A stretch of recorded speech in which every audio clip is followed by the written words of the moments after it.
Did you know that an Indian tribe in North America was as ferocious as the Spartans?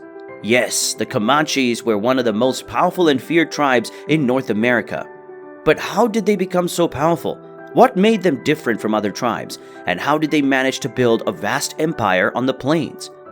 In this video, we will answer these questions and more as we dwell into the fascinating history of the Comanches.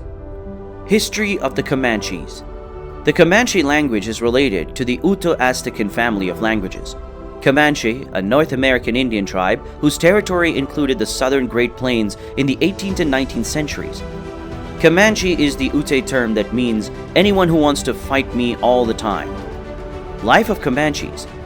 The Comanches were not just warriors and traders, they were also masters of diplomacy.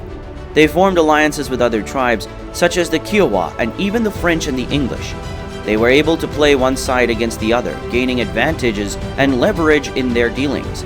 The Comanche society was also highly organized and hierarchical, with strong leaders and a strict code of conduct. The leaders were chosen based on their bravery, wisdom, and generosity, and they were responsible for maintaining order and resolving disputes. The Comanches also had a system of slavery which they used to maintain their workforce and to incorporate captives from other tribes. The Comanche moved to the South Plains as several family groups or bands and not as one unit.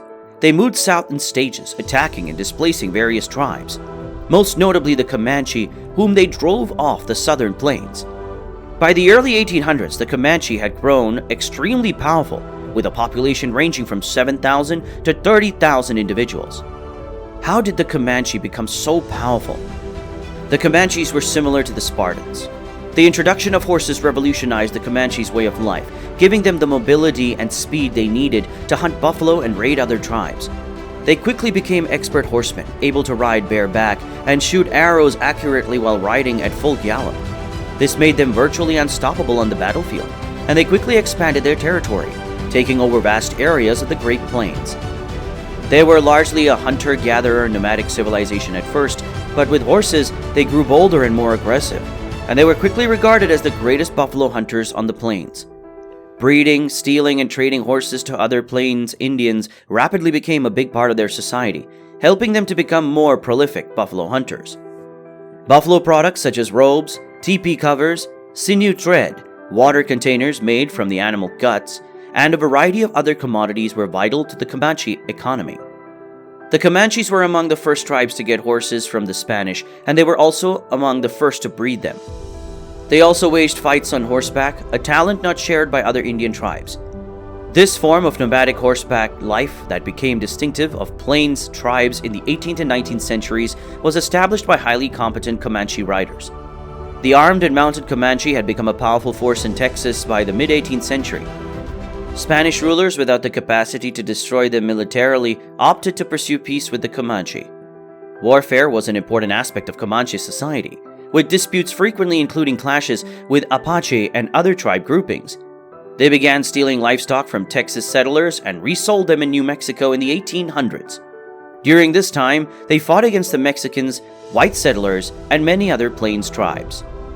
The Comanche deserved their violent reputation, showing that they were just battling to reclaim the land they believed was rightfully theirs.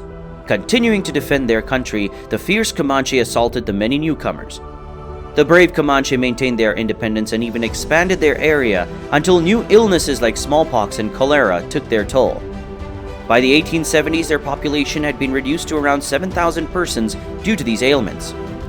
In the 1860s, efforts were made to relocate the Comanche to an Indian territory, Oklahoma Reserve. The government granted them churches, schools, and pensions in exchange for a wide stretch of territory, totaling over 60,000 square miles in the Treaty of Medicine Lodge in 1864.